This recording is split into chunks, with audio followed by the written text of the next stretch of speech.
بسم الرحمن الرحیم الحمدللہ رب العالمین والصلاة والسلام علی رسولہ الکریم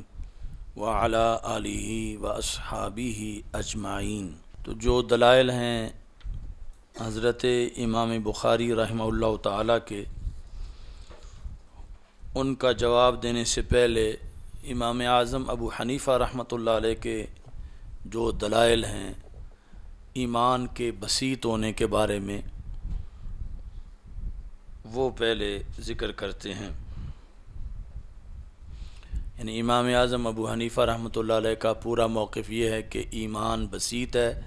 اس کی کوئی جز نہیں، وہ نہ بڑھتا ہے نہ گھٹتا ہے، نفس ایمان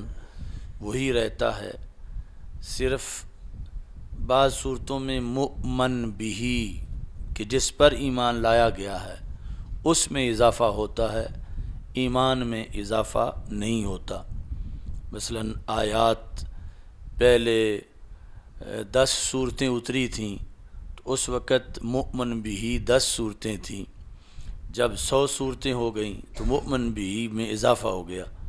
لیکن ایمان وہی ہے جو کہ پہلے دن سے ہے۔ یہ نہیں کہ جس وقت 10 صورتیں اتری تھیں تو ان لوگوں کا ایمان ناقص مانا جائے، اور جب پورا قرآن اترے تو پھر ان لوگوں کا ایمان جو ہے وہ کامل مانا جائے، تو ایسا ہرگز نہیں ہے۔ جب چند آیات ابھی اتری تھیں تو ان پر جو ایمان لائے تھے، عربی باقی قرآن اترنا تھا تو ان کا ایمان بھی کامل تھا، اس میں کسی طرح کی کوئی کمی نہیں تھی۔ تو آیات اترنے سے پھر اس میں کوئی اضافہ نہیں ہوا، یعنی وہی ایمان کامل موجود رہا۔ اضافہ ہوا تو مؤمن بھی میں کہ جس پر ایمان لانا ہے وہ اور صورتیں ہیں، پارے ہیں، تو اس بنیاد پر یعنی یہ فرق سمجھنا چاہیے، ورنہ نزول قرآن سے پہلے کے کئی مراحل کے اندر جو لوگ مومن ہوئے، نزول قرآن تک ان کا ایمان ناقص رہنا چاہیے، جب قرآن پورا ہو جائے تو پھر ان کا ایمان مکمل ہونا چاہیے۔ حالانکہ کتنے صحابہ تھے وہ پہلے شہید ہو گئے، ابھی قرآن اتر رہا تھا، تو کیا یہ کہا جائے گا کہ وہ ایمان ناقص تھا؟ ہرگز نہیں، وہ بھی ایمان ان کا ایمان کامل تھا۔ تو اس لیے ایمان کے لحاظ سے اللہ تعالیٰ کا یہ فرمان ہے اولئک کتب فی قلوبہم الایمان، یعنی امام صاحب کی جو پہلی دلیل ہے وہ یہ ہے کہ ایمان کا محل جہاں ایمان ہوتا ہے وہ قلب ہے، وہ ہاتھ پاؤں نہیں۔ یعنی نماز جن اعضاء کے لحاظ سے ادا کی جاتی ہے، سجدہ یا قیام، یہ جو افعال ہیں، اگر ان کو ایمان کا جز بنایا جائے تو پھر محل ایمان ہاتھ ہونے چاہیے، ماتھا ہونا چاہیے، جبکہ محل ایمان جو ہے وہ اعضاء نہیں بلکہ دل ہے، قلب ہے۔ اس پر اللہ تعالیٰ کا فرمان